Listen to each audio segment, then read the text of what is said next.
Doogie, you made some headlines across the internet when you came on this show last week. And this is a funny thing. Like, people are killing the messenger. You relayed what a source told you, a source well connected to Karl-Anthony Towns' inner circle, told you about their opinion of whether he wants to be here still in a couple of years. So just the floor is yours to react to the reaction to what you said last week. Sure. Well, I mean, I can't control, what the aggregators aggregate. I will say I get texted a lot of stuff. Oftentimes it doesn't pass the old sniff tests. I don't make mention of it at all. I might tell you guys off mic, tell somebody off camera on the TV side, but I don't bring it to a forum like this, a forum like television, even my social media forum. But in this particular instance, and I'll tell you, somebody from the Wolves called me and didn't light me up, but just wanted to understand my process. And I explained it. And this person said, okay, I respectfully disagree. And it was a 35-minute conversation. But there's nothing to, sorry, I don't mean to I'm certainly not going to air out your sources by any means, but there's nothing to disagree with. You reported someone's opinion. Well, I think the issue they had was, and I just read it verbatim. I can show you, I'm not going to show the camera right here, but I'll show you guys so I'm telling the truth, the text message. So I read it verbatim, quote, good as gone. But I also said, which got buried, that me personally, from talking to people, I don't say this lightly, that Karl isn't good as gone right this second, that it's going to be an interesting and fascinating year for Karl, for the franchise as a whole. Let's reevaluate after next year. Let's circle back to this conversation October of 2021. It's entirely possible at the trade deadline next year that Gerson finds a way to acquire Ben Simmons or Bradley Beal, or you name the superstar that will be available. If that happens and you have the threesome of that superstar, Karl-Anthony Towns, D'Angelo Russell, that they win, maybe they can capture the 7 or 8 seed, make a run this next year, like Memphis made this year, then yeah, I think Karl stays. I do. I'm not dismissing him, maybe even completing the 4 remaining years on this max contract. It's possible.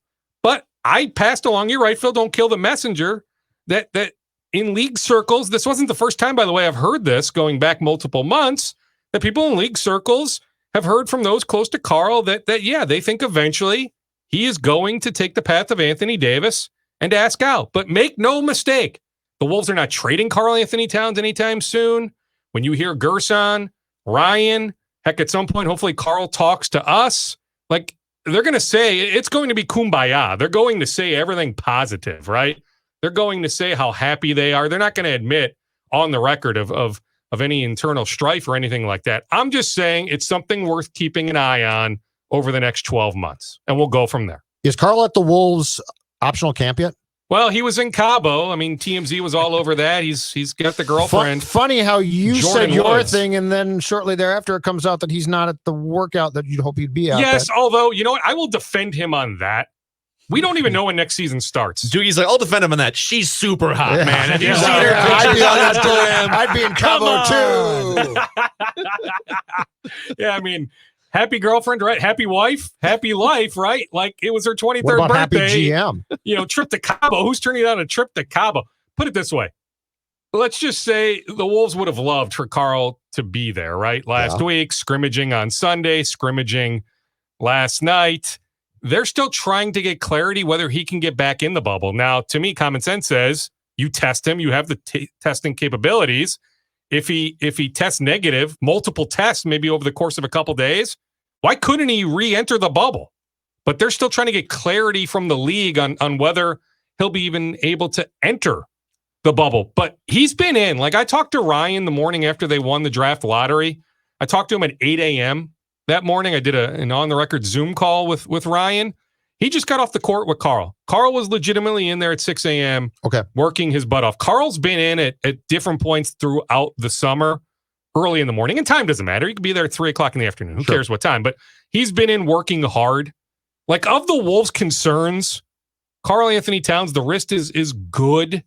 I wouldn't be worrying about Karl-Anthony Towns right this second. Maybe in a year, if things get dicey over the next season. And at some point, I think they need to coach him harder, ride him harder, expect more from him. stop coddling to him in so many ways. But, 6 months after, 5 months after mom died, I don't think that's the right time. I also think there's something to be said. People grieve in different ways. It's possible love, like he's known as his current girlfriend, Jordan Woods, for a while. It's possible, but they weren't romantically involved as far as I know, going back, a year or 18 months. That it's possible, right? Like he needs a woman in his life. And so I'm not going to knock him 5 months from opening day or 4 months from opening day, taking a trip to Mexico when it happened to be her birthday. It's probably something that was planned at least a few weeks out. Just like I'm not mad at Hernan Gomez for committing to a movie before he knew these dates of this particular bubble. It's voluntary, like emphasis on voluntary. The NBA has been very vocal with front offices. Do not try to convince guys. You can say, yeah, it'd be nice to have you, but you're not supposed to be prodding guys and saying, if you don't show up, you're not supposed to threaten guys, anything like that. This is very, very, very voluntary. So overall on Karl not being there right now, I wouldn't worry all that much. In fact, I wouldn't worry at all. Doogie, what is in your bag of scoops here that we haven't gotten to? Give us a little 60 seconds of rapid fire scoops here. I mean, I suppose if you want to worry about anything with the Wolves, Malik Beasley was arrested last weekend. Yeah. That's not the first time the Plymouth Police Department has been to his, I don't know if he bought the house, probably renting the house. Didn't he just move in? I don't know exactly when he moved in. I think he bought it not that long ago. I don't know if he bought it or not. That's not good. All right. But the cops have been to that house before. It's just, and he's got the right attorney, and the Wolves have a good security team. It'll probably end up being very, very minor.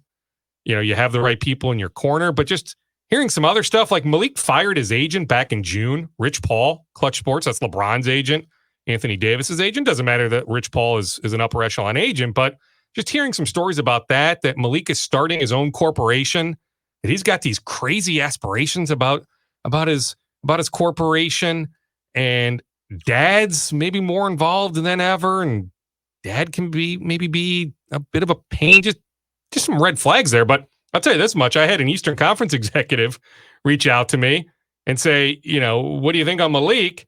And I said, I think they still want him back. And now I'm more positive than ever. They still want him back. They want him on the team next year. But he said he thinks the price now goes down. I don't know how much it goes down, but that if the Wolves want to sign him to a long-term deal, not just have him sign the qualifying offer, that they might be able to get him wrapped up for 3 or 4 years at a lesser number now. Nice.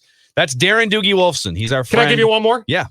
I just saw the preliminary overnight TV local ratings. So the NBA game was a blowout last night, but persons 25 to 54, the rating was 3.8. What that means is in the Twin Cities viewing area, one ratings point equals about 17,600 households.